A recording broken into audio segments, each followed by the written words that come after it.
Well, Scott, let's like circle back to you. I think it's interesting. Like we're obviously just chatting today, guys. I don't have a lineup of questions like we normally will moving forward, but I want to circle back around and talk more about some of the employee and staffing stuff that you're going through. And then we've been doing themes for the week on our podcast. Theme this week is just margin around finances, mental margin. You want to talk about creating margin with your team. I just figure we can kind of parlay that into some other good conversations. But what else is going on with your team, Scott? What kind of pinch are you in? And I think the guys out there that listen to this podcast are going through the exact same thing. So I think sitting with this a little longer will be good. I honestly feel like, we were deemed essential businesses last year, and I feel like there's this hangover with our guys. And I think it's about, we all know you gotta, you guys gotta be committed. I've always been told that, 30% of your guys will never leave you. 30% of your guys could go either way, and 30% are looking to leave. And I'm not sure that that's all true, but I'm sure a good percentage that is. But I just think last year, I don't know if it's a hangover from 2020, and all that stuff messes with your psyche, and everybody's wanting to get out and do things now, and they're wanting to get out of town and do things, and we're growing and trying to staff it, and we're trying to put more, we have a heavier workload with less qualified trained people. So therefore that spills over to them, and if they're just, I don't know if your guys feel like, or my guys feel like that, it's just a never ending weight that they're carrying around that only gets to be more and more. And as a business owner, you try to offset that, you try to recruit, you try to do these things, but in this employment market right now, as you guys know, it's tough, and you do all you can.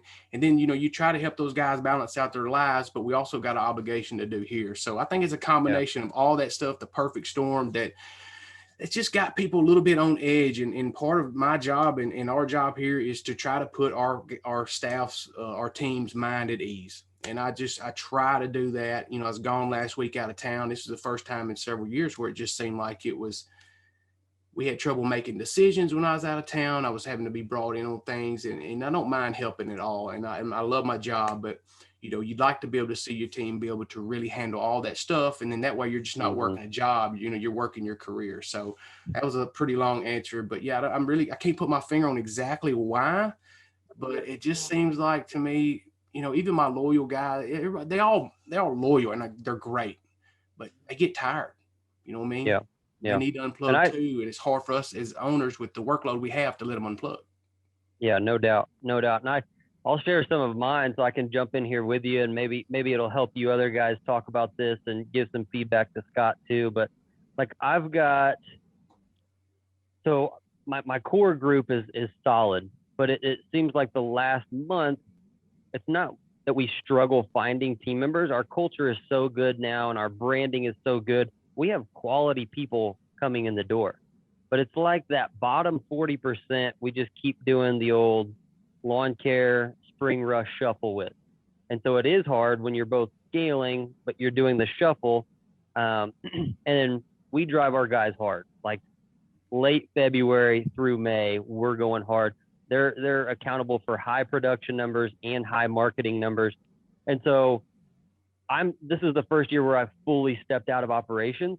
And so the finesse it takes with, those relationships, checking the pulse of a guy and allowing him to blow off steam when he needs to, or just listening to somebody that needs to just tell their perspective as opposed to just telling them what to do.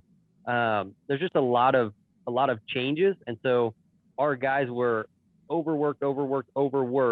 And then right when we did the team member shuffle, we had to slide some people out. And while we're in the training process, those other guys are carrying that load. And so it's got like guys that have been here 2 years, have been here 3 years. And we keep telling them like, hey, we're growing so that we can tick up and you guys can get paid more, but also have a little better lifestyle. And it's hard when, 2 people leave, or you slide. Like for us, we also have growth on the other hand. So we slid one guy into indirect labor category. He's training as a GM in training. And then we we slid another guy out of production, and then one guy had to let go. And so where does that fall? That falls on those technicians' shoulders, and so they feel like they're carrying the growth. That's where we're at, and it's just this hard, delicate balance of when do you push, when do you pull back, who do you pour into, how many more people do you bring on board to make it sustainable and not just pinch pennies, since we're struggling in a labor market. That's my long-winded answer, Scott. No, I'm with you. What about you, Ballard? Yeah, we were definitely short staffed. We're almost fully staffed now, but for us, it's been constantly just really trying to make sure we can keep the people we have. And so we've been working on our culture, trying to, bring some pizzas in the mornings, get some coolers with Gatorade. We're doing a lot of knuckle bumps in the morning. We do our deal that I think I maybe mentioned even a year ago, but we've got at both of our Des Moines facilities where the landscape construction rolls out and the maintenance rolls out. We wash the trucks every morning, pull through this wash line. It takes about 3 to 5 minutes, probably 3 minutes a truck. But more important than that, we get a chance to talk to each guy. Hey man, what's going on? Where are you heading today? Be safe. Hope you have a great day. Kind of just check their pulse. If we see a new guy in the corner in the morning with his head down, we're really kind of an all hands on deck right now. And in the morning, in those wash lines will be sometimes myself, my business partner, account managers, our COOs over there. And so we want our staff to see that we are all in this together. And when we see a guy with his head down, we go over and, hey man, how's it going? You're new here. How can we help you? There are even guys that have been with us a long time. Last week, a guy his wife and him were having some trouble. And we really just try to, constantly say, hey man, it's going to get better. Is there anything we can do? Let's have a positive day. You got a great job here. We love you. We want you to be here. And so we're just doing a lot of, mental coaching and mentoring and trying to keep people's spirits up. As you guys know, they can leave, Perfect Cut today and get a job anywhere tomorrow. We're paying them good, but we're not, Amazon just built a new facility. They can go jump on a forklift with full benefits and make the same amount of money in an air conditioned warehouse. And, that, or you want to go dig holes and cut grass and spray lawns or whatever else. And so we just had to up our game, continue to work on our culture, just super transparent, talk to our guys about where we are, where we're going, what opportunities are out there. And it's been better. It was early April. I was a little concerned. We were 30 guys short for us, that's a lot of people. And, and how do you get them trained? We've got trucks parked though. Yesterday I saw we had 3 or 4 trucks parked. I said, what are we doing? My guy said, I don't have the staff. And I'm like, okay, and so what's happened is kind of like Britt alluded to, the guys that have been with us are now working 70 hours a week to pick up the slack for the guys that aren't trained or the short staff areas. And so they like that for a while because they get that extra money, right? They get that time and a half and they're getting these big kind of sexy paychecks. But those 70-hour work weeks are fun for about 3 or 4 or 5 in a row. And then they're like, man, I missed my kid's soccer game. Saturdays working till 4 or 5 o'clock.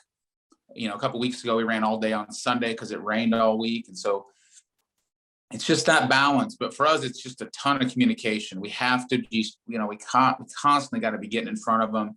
We had a training and safety meeting Tuesday morning after the holiday, and it sucks getting your guys out an hour late after you're already behind.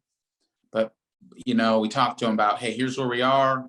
Guys, we're behind. We're going to be picking up some extra hours. Saturdays, we're going to be running. These divisions are going to be running. If you can't, talk to your division manager. And just being open and upfront with them. No surprises. We don't tell them on Friday, oh, by the way, we need you to work tomorrow. On Tuesday, working Saturday. So make arrangements. That's really good. Corey, can I interject? I got a question. Yeah. So it seems like this year in particular, and it could be like what Scott was saying, dating back to what happened over the past 12 to 18 months, but it seems like it's harder than ever to get people out of that gray space where it's 1 foot in, 1 foot out. I love when people either love green again or they hate green again. But what pisses me off is when I just have a bunch of indifferent people in my shop, and I feel like for whatever reason this year in particular, I have a couple of those guys. I have guys that I look at them and I can tell by talking to them and their feedback, they're indifferent. Like they're indifferent if they stay, and they're indifferent if they leave, and it's because they have options, and it just straight pisses me off. I'm like, I want you either to like want to be here and want to grow and at least be the best person in your job. Even if you don't want to become a branch manager, be the best. But they're just like, and I don't know, like I want to hear your guys' feedback. Is that just given the economic climate and the fact that there are, a plethora of options? And then also I want you guys to segue into, is there anything else you're doing that is unique with hiring? I heard, so my father-in-law did a site visit of a guy in Atlanta, and they're doing something really unique for middle-level managers where if you stay for 5 years, you actually get to keep your truck. So they do like a 5-year lease, and it's just one way that they're incentivizing, and who knows if that guy will stay, but they said it's keeping the truck cleaner. It is getting a little uptick in middle-level managers, and I just thought it would be good if you could shed some light on that first situation I talked about, and then are you guys doing anything unique to try to recruit more effectively? If you want, yeah. So on me, I mean, I don't know that we're doing anything different other than just really trying to, again, what kind of mimic what I said before, just really try to be in front of the issues, letting them know that if they're frustrated, they can go right to HR and we will address the issue. One of the things that my buddy's doing with the company, Leroy Maines with Brilliant Borders, who's on the Green Grime podcast with me, one of the things he just put in place that I like, and I don't think it would work for us, but I think it maybe works for, he's got about 25 guys, but he started a program where he puts the guys earn an additional 50 cents per hour that they work, but it gets banked all season long. And then he gives them that, that Froze on me, Corey. He frozen for you guys? He froze. Blake, Yeah. you still with us? Yeah, you and Scott are good, but Corey, MIA. Having a seizure. I don't know what he's doing. I was just getting good. I was just taking notes. I know. Part of that, what you talked about, Britt, is I think Corey made a great point. And my question to Corey is, how do you, and I'm a firm believer in touching those employees and talking to them and being engaged with them is so important, man. And I feel good when I'm there, but you get staff scattered around and doing their thing, and everybody needs attention, and I say that it doesn't matter if you are the guy that is pulling the weeds out of the flower beds or whatnot. Everybody needs that attention, and that's the fine line with having a good team around you. That upper part that you were talking about, those kind of leaders that can help facilitate and build those relationships with your employees, because it's going to be hard for Scott or Corey or Blake or Britt to touch them all every single day. But, it doesn't take long for those guys to get drug into, the dramas of life. And then, next thing you know, they unplug and they're heading out. And, back to what you said, Britt, is like, that 1 foot in, 1 foot out.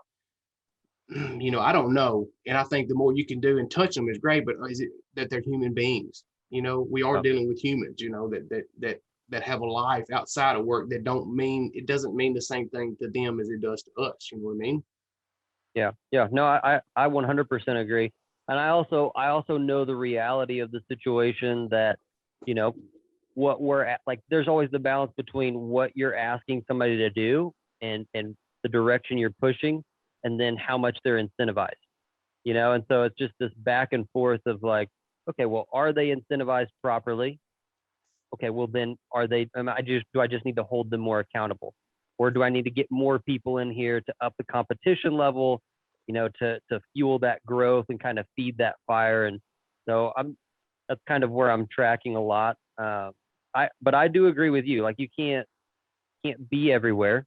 And so how do you maintain the culture? The other thing for me is I'm tired of feeling guilty when I see the culture not being maintained. And so what I've been defaulting to is like, who are my top 20% that I'm going to continue to pour into, and then make sure that they are carrying out whatever mission, whatever relationships that I want fulfilled, and just setting up good feedback to see like, okay, is Tiago meeting with these 3 guys? Is Sean pouring in and doing ride-alongs with these guys? And then also, what are they saying from the guys in the field, and what kind of high-level adjustments need to be made? But it's easier said than done, because you do go in there and you do want to be all things to all people.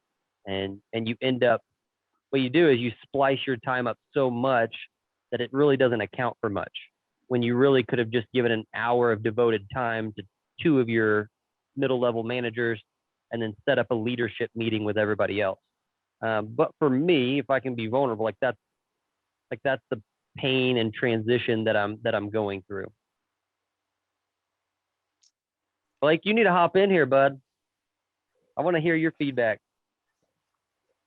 Yeah, so processing everything, and I'm actually kind of like taking mental notes on everything you guys are saying, and like trying to figure out where it can plug into where I'm at right now, because I'm struggling with my own things business wise.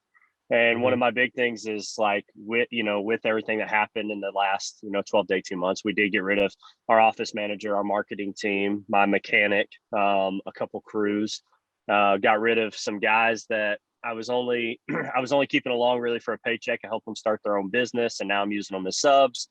And so like my rock guys and my concrete guys are no longer full-time employees. They have their own thing going that I helped them get started. And so they're kind of doing that, and I just sub them out as needed, since I'm a little less in the hardscape game right now.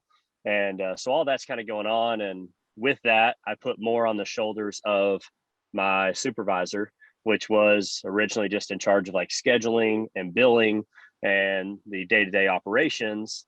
Now we don't have a sprinkler tech either, and we're both juggling sprinkler service calls along with managing the team, taking care of the office, all that kind of stuff.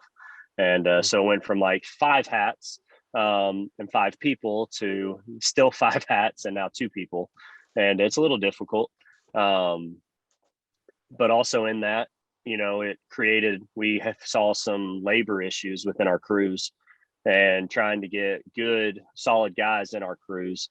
And I had to get creative on how we were going to hire. And I was just kind of going through applicants and not really getting good ones. And so one thing that I did think was a strategy that I came up with was just, we've had 400 employees over the last 13 years. Which of those left for better opportunity that I've kind of kept up with on social media or in contact with that may be interested in coming back? And so I kind of reached out to them, just trying to see where they were at in life, what's going on, who I would even consider rehiring, and just touch base with them.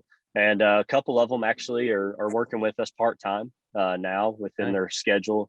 And it's helping us a lot. Just having 2 guys that we previously had that were already trained coming in working, 4 half days is taking so much off my workload. That's awesome. Yeah.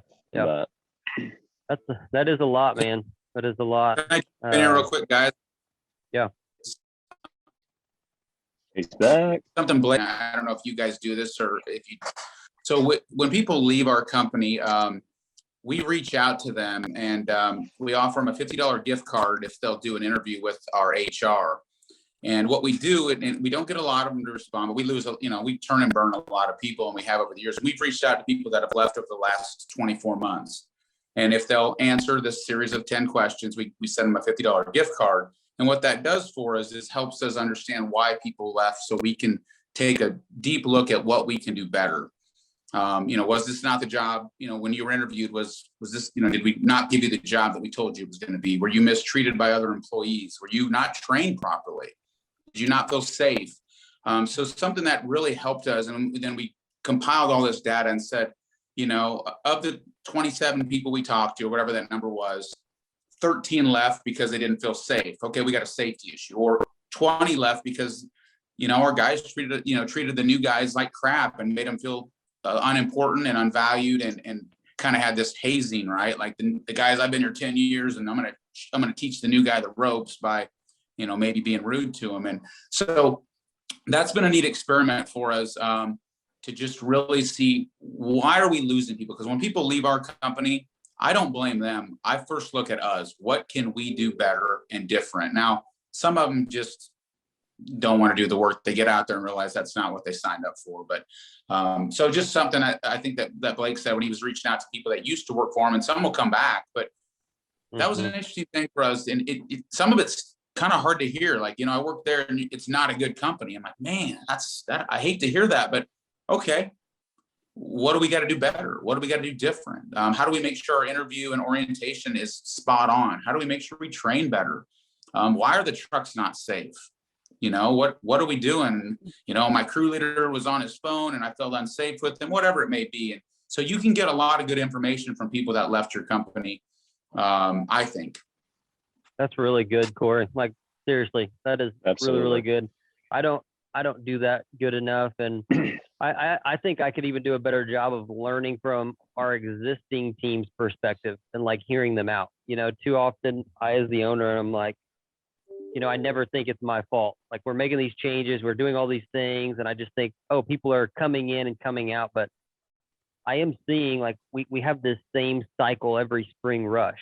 And so it's the only common denominator in this factor is me. So I think if I can start looking at what changes can I make, and also just like start truly listening, not just like hearing like, oh man, I'm overworked and like, oh, you got us out here doing like, but like pry into like, well, what's behind that? Like, why are they saying it? What's behind the actual statement? Because a lot of our guys, they're not complainers. Like, they're hardworking guys. And so for me to not hear them out, I feel like I'm really, really missing the mark. You know, something for me that I don't do a good enough job of, and I think this is important because we all know these guys, they don't have an easy job. You know, they work their ass off. And, you know, every day when they come in, when they get a work list that's, you know, $1,500 by themselves, tomorrow they come, it's $1,500. Next day they come in, it's $1,600. Next day they come in, it's $1,800. And if you don't let them look at where we are and like what we're trying to get accomplished by what dates to keep them in the loop. I don't do a good enough job of that. And what you find is these guys, all they see is a list every day of more than they can do. What it seems like, oh man, I mean, my list used to be $1,100, $1,200. Now it's $1,500. But you know, we've learned as business owners, sometimes you underestimate sometimes what it's going to take to get things done. You got the weather, you got these things. So you try to, when you get 50% of the way through that round, you want to be 60, 70% done. You know, have that work behind you so you're kind of running downhill. But you know, I think just keeping your team in the loop, Zoom has opened my eyes to that. I've actually, you know, getting everybody together has been a blessing. All the technicians just saying, here we are, when our round threes, we're 55%, 60% done. You guys are doing great. We're going to keep pounding it for the next few weeks, and then we're going to get ahead to where we can have a more manageable workload towards the end of the round. But just keeping them in the loop, I think, is important, and they deserve to know. You know, they're part of the company, just like I am. They make their living just like I do out of the company. So them knowing, and also what Blake said is, I've got a couple guys that I brought back that left me. They, you know, one of them's part-time, one of them I brought back full-time.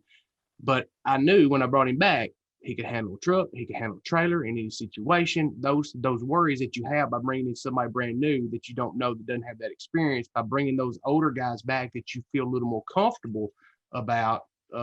As you know, that's definitely helped bridge this gap for me at this current season right now. Scott, that's a really, really good point. And I think you hit the nail on the head of like what our team members are feeling. I know, because I just had a sit down meeting with one of our guys this week, and he was giving that exact feedback. Like, it keeps getting increased. And I think for me, like, I do a piss poor job of communicating when my expectations change and then why they changed. And so we've told our guys for 2 years, like, hey, we're going to cut really deep for 3 months, increase our capacity. We're overhired, and then we're all going to have a good life June, July, August.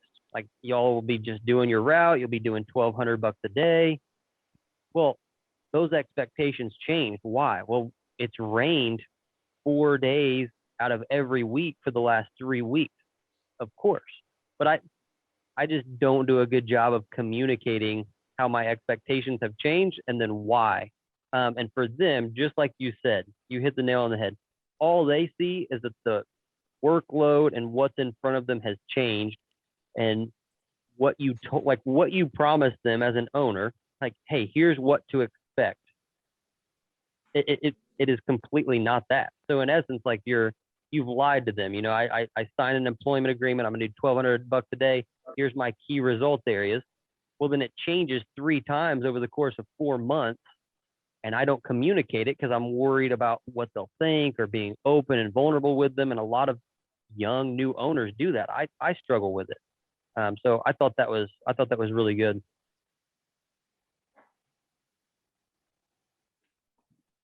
What else you guys want to chat about? This has been good. Are you guys still good on time, or do you got to bounce?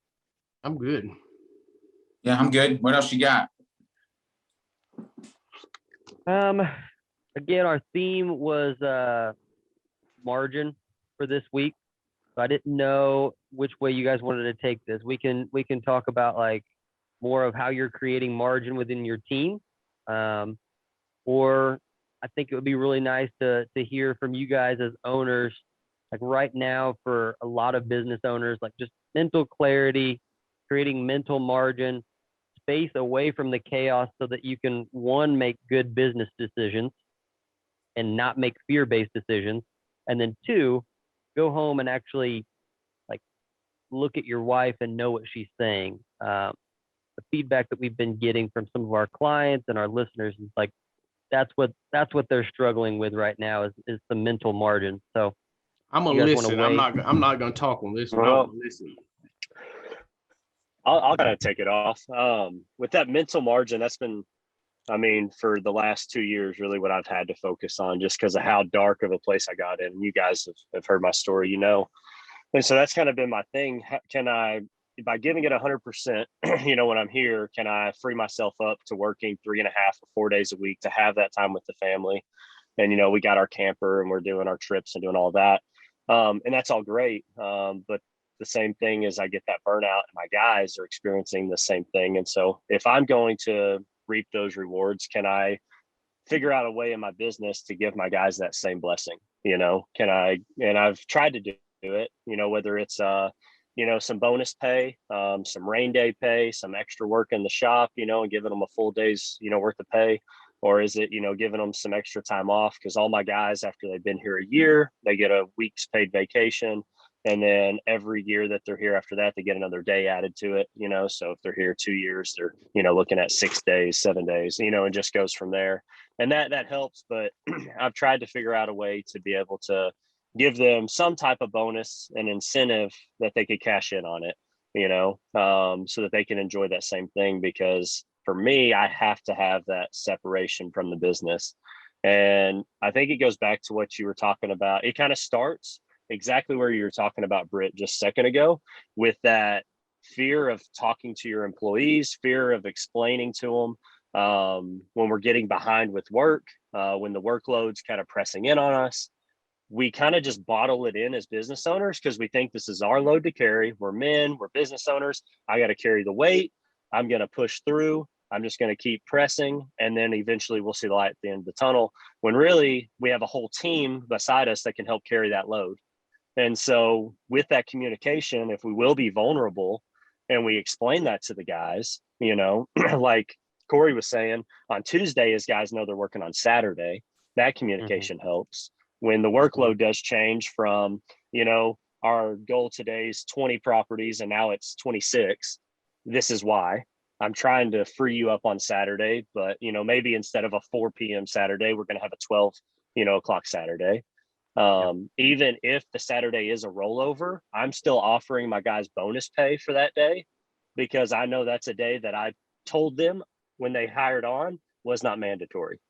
I told my guys, hey, we work Monday through Friday, Saturdays and Sundays are off. But I'm just like Kory and his team, we've had to work some Sundays this year. And it that goes against every part of my being. And so I had to tell the guys, hey, y'all, I could see your burnout last week after y'all worked Saturday, Sunday, all of that. We've got to make a change. What can we do? And it stinks when you're understaffed to do that. But by that communication, I have found it allows for us to be able to kind of mentally stay cleared and focused, where I'm not like having these 100 different scenario conversations and games in my head where I'm trying to guess who's going to leave, who's going to be mad, who's going to quit, who's going to blow up tomorrow, what customer is going to get mad. And then I just communicate it. It works a lot better. The part that I still lack at is telling people no in that type of rush, and being able to lighten our load. I finally have done it, just this past month with all the rain, is saying, hey, I'm sorry, we're 4 to 5 weeks out. And then next thing I knew, I was 7 to 8 weeks out telling people on projects. And that helped a lot because I wasn't fearing the phone ringing, and I wasn't fearing communicating that to my guys. And what used to happen with me, to kind of take you back to that mental clarity, to be able to be present with my wife, is I would go home and all of those conversations and all of those deals in my head would just be spinning. And I would stay up till the middle of the night, like just all the gears spinning in my head. And my wife would be trying to have a conversation with me and I wouldn't hear a word, like literally wouldn't be present. And it happened so much and for so long that it led to depression. And then that depression led to suicidal thoughts, because I didn't want anything to do with the business anymore because how much it was bogging me down.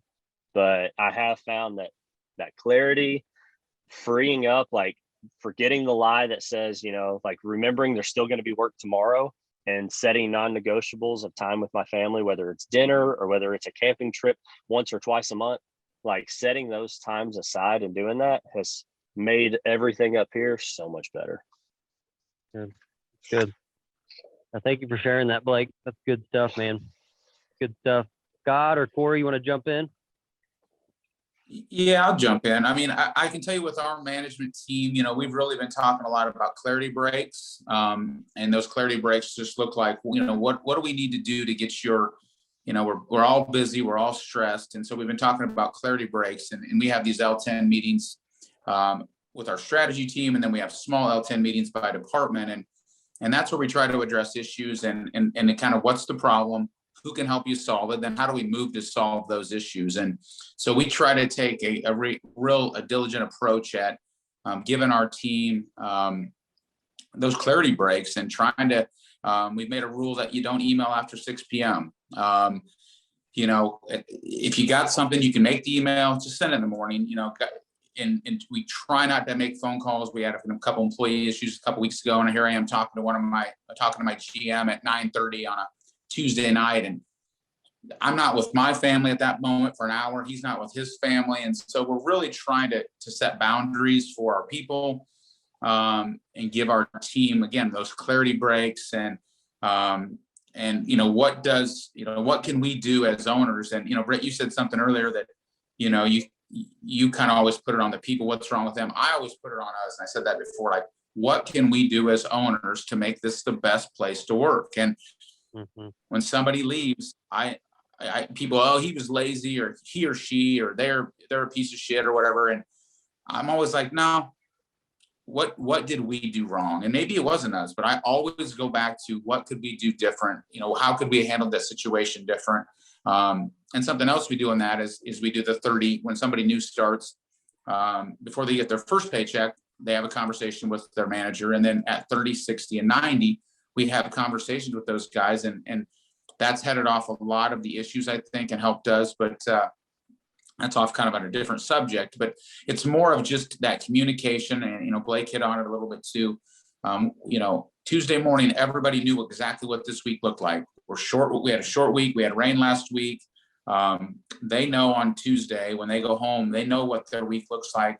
Now it's been beautiful out all week. If we can get X amount done, most of you guys will be off Saturday. If you're going to work Saturday, we're going to let you know right now. So we're having that communication. And we also share the numbers, like Scott had mentioned. We're very transparent on what we're trying to accomplish. Okay, we're in round 2 right now. We're 75% done. Looks like we can wrap up in 12 working days.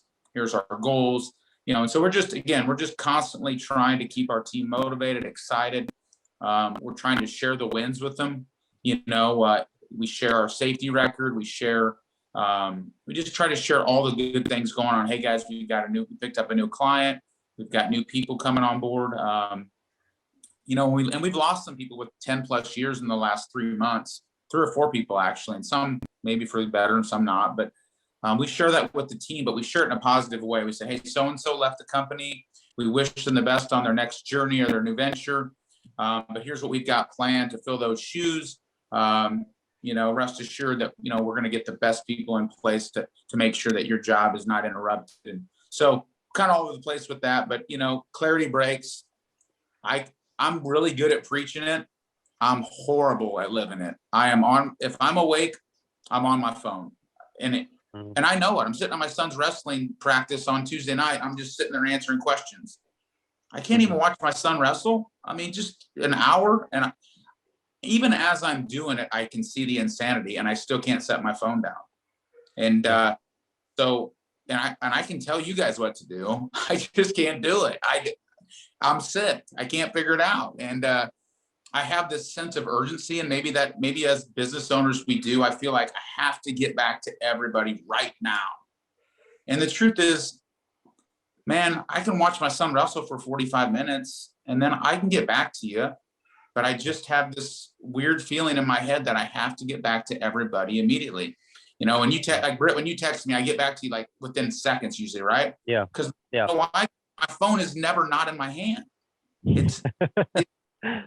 It's pure madness. I race on Friday nights, and in between races on Friday nights, I'm literally answering messages and responding to emails at 9 o'clock on a Friday night. Like, it's insane. Yep. I put a cell phone in the trailer, so messages. I was actually surprised at how quick you responded. I'm the same way though, and it's like I enjoy it. Like, I enjoy what we do. I enjoy where we're going. So that's why it's hard for me to stop working. What's weird is like Sunday night, like I have this sinking feeling, like this pit in my stomach, like, oh, I don't want to leave my family. But then, you know, Monday through Friday, I'm like opposite, like, oh, I don't want to stop working. So I completely get it. One thing that I do, Corey, so I don't race on Friday night. I actually do church league softball on Friday night. I get to watch a bunch of old guys snap hammies in the first 2 games of every season. But it's like just long enough where it helps me bridge that gap. So Friday night, and I will leave my phone physically either at home or in my wife's car, and I'm on the softball field. And so it's like that like 2 hours is just long enough, and I'm around other guys that aren't as motivated as, like, just some lovable slackers, to say the least. And so like that's also, it brings me down a notch and like gets me out of my world. Any other time, like if I try to like leave it somewhere or leave it in the bathroom and I'm at home, not happening. Like I'll be checking Instagram, I'll be on my emails, I'll be looking at like, okay, what are my bank allocations? What's the e-payments coming in Monday? So I'm with you. I'm with you. One thing I was going to say, Blake, and then I was going to take it in a little different direction if you guys are okay. And we've only got like 10 minutes here. Blake was saying like, be open, be vulnerable with the team. I don't know why it took me so long to figure this out, but it's just like, that is a must. Like, you have a team. And so you not being open and vulnerable and telling them your plan is the equivalent of a coach saying like, hey guys, everything is good. When your team's looking up and they're getting their ass handed to them, you know, it's 40-7. They already know the score of the game. So for you to not verbalize, here's the score and here's how we're going to facilitate a solution to each of these problems, is pretty stupid. I just came to the realization, like, that's the equivalent of a coach calling a timeout and just giving a rah-rah speech. Like that, like a motivational speech only goes so far in those moments. So I thought that was really good. I want to take a hard turn because, Corey, you kind of touched on this. I want to get each of your opinions in 10 minutes. What do you guys do? And you briefly touched on this, Corey, but it hits home. What do you guys do on rainy days? Like, how do you make that rainy day call? And then how does it affect your weekly goals? So like if you guys say, hey, $1,200 a day, no matter what. And then if they have like marketing activities or sales goals, like, does that roll over into the next day? Do they have to hit it no matter what? I'm curious about how you guys handle rainy days, specifically given the fact that the last 3 weeks have been crazy. Well, I mean, I just really for us, I look at the workload and I look at what we got. So we owe it to our customers to try to get these applications in a timely manner. So that means the sacrifices that we're going to have to make. So if we obviously, and I try to set it up where guys have a normal job, 5 days a week. That's awesome. That's what the plan is. But, things like Tyson said, everybody's got a plan to get punched in the mouth, right? But, so if we get a rain day, just like we had one yesterday, knock off, I had the technicians that knocked off, but we're working Saturday. Of course, it also, if they have anything that we need to do in the shop as far as the maintenance or cleaning up their trucks and all that, I definitely want clean trucks and want them organized going out. So they definitely have that flexibility. A lot of those guys out there, they value time as much as they value money. And they would like to, they can recharge their batteries, they can get the rest, and then they can come in, and they may not like to work Saturday, but again, that's what we signed up for, and that's, you got to do what you got to do. But we just kind of kick the can down the road a little bit, and we'll just have to make the adjustments as we go to keep up with our responsibilities to our customers. That's the main thing, the customer. Yep. That's good. That's good. Blake? For me, rain days, like my guys always joke because I never look at the radar. I never check the weather. I tell them like, you need to be here, period. Yeah. So if it's raining, everybody's showing up. I have a few guys that'll start messaging me at like 5 a.m. like, hey boss, it's raining. What are we doing? And for them, I may look at the radar and be like, hey, or you stay home or whatever. But I try to get everybody into the shop who wants to be there, who wants to work, because rain day is like the biggest way that you'll eat up money. If somebody doesn't want to be there, they'll just kind of be standing around. And so I'll have them come in. We've got popsicle sticks, as funny as it sounds, and they're in a cup sitting there beside where they clock in. And you just draw from it. And one says sweep shop floor, one says, clean trucks, one says sharpen blades, like different things like that. So everybody grabs a stick, everybody goes and does a different task, something within the shop that needs to be done. And, they clean out the trucks. That's kind of the list, is maintenance. If it's that time for oil change, like I'll tell the guys, hey, coming up next week or the next, we'll have a day. I'm sure we need to get the oil changed. And so if it looks like it's summer and there's no rain, guys will do it in the morning. But if not, they'll do it on that rain day. And the rain's real spotty here. So we don't usually have like just a total washout. It's like a real heavy rain, then it lets up and back and forth. And so luckily with us doing landscape installs as well, and some like not so nice properties, we're able to go out in those breaks and still mow and still landscape and all that. So I may go, like last week we had a 30 yards of mulch that had to be put out, and it rained for like the first hour that morning. Well, I got all the mulch ready while it was raining. And as soon as the rain broke, we just took the whole company and went and did that 30 yards of mulch, knocked it out real quick. Started raining again, guys took lunch, then we came back and kind of dispersed. And so, I try to be flexible that way because I have to make, money. And also I got lockers in here. I try to tell the guys, hey, put some dry shirts in here. I have rain jackets. We just try to do the best we can. Yeah, that's good. Thank you. Corey? Yeah, for us, it's maybe a little different. Every department makes a decision based on the workload. So we let the department manager make a decision for his team and notify them. We bring guys in to, keep them busy, right? The problem is for us is we keep him busy on Tuesday on a rain day, but know that he's now going to have to work Saturday. Now Saturday, he's on time and a half. So we manage those hours pretty close. Every department manager gets bonus based on his profitability. We've got a benchmark. And then, so they manage those hours very closely. So we may have a couple guys come in, but for the most part, if it's a total rain and we don't think we can be productive, we keep them home. Like, hey man, have a great Tuesday, chill, get some time, do some things you need to do around your house, whatever. But just a heads up, we'll be running Saturday. Again, they get 6-7 hours in the shop. They kind of piddle around, and we have enough back. We have mechanics and people that clean the shop, so we don't really have stuff for them to do. They just stay busy, right? But we do have enough flexibility within our company that, to Blake's point, sometimes we'll shift 10 or 12 mowing guys over to the landscape team, and they'll have a couple large mulch jobs. And our landscape production manager will say, hey guys, it's raining. I could use 12 laborers today, or whatever that number is.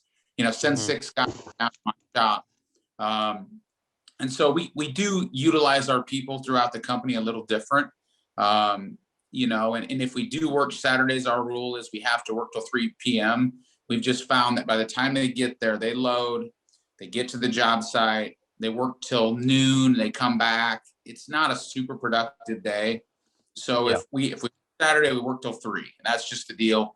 We did some studies internally. We just found that they're kind of in Saturday mode, and unless they're wrapping up a job because we have to start a new one on Monday where we can maybe justify, like, hey, we got 2 hours left at this site. We got to wrap it up because we got a new project starting Monday. So we manage that a little differently, but we try not to let our guys get non-productive hours. Because it does catch up to us, because again, like I said, they get 6 hours on a Tuesday on a rain day. Now Saturday, let's just use cutting grass. Now Saturday, we've got 9, 10 mowing crews out all at time and a half. And now Saturday, not profitable. Tuesday wasn't profitable in the rain. Now Saturday's really not profitable. And so we manage the heck out of our hours. We really like to make sure if you get 60 hours in, those were 60 production hours. And every department's a little different though. Some are more margin. Our tree division, they can work 80 hours a week if they want, because we bill a different rate for it. So we don't mind overtime there. They're billing $90 an hour per guy. So run as many as many hours as you want. Now mowing, the margin's slim, very slim. So we just try to manage it each day and get ahead of it. We try to let our people know. We try not to have our guys come in. If we know it's a washout, the manager's job is to get a hold of his entire team by 6:30 a.m. and let them know not to be there. Guy drives 30 minutes in, he gets there, like, hey, Joe, glad to see you, head home. And he's like, dude, like, I'm already here. Then we're like, oh shit, well, go clean some trucks or, do something. But it's a balancing act every day. And again, we also have enough odds and ends where my maintenance manager may send 3, crews out to pull weeds that day. Maybe we're doing some stick edging. Maybe we'll pull some T-posts on some landscape construction jobs. We're going to get 6, 8 guys out. We're going to go around. We're going to pull a bunch of tree posts, get them out of the ground, gator bags off some trees. So there's we try to navigate that the best we can, if that makes sense. Yeah, no, that does. That's good, guys. Man, this has been insightful and fun catching up with you guys. I appreciate you guys sharing some of the team member stuff and being open and honest about that.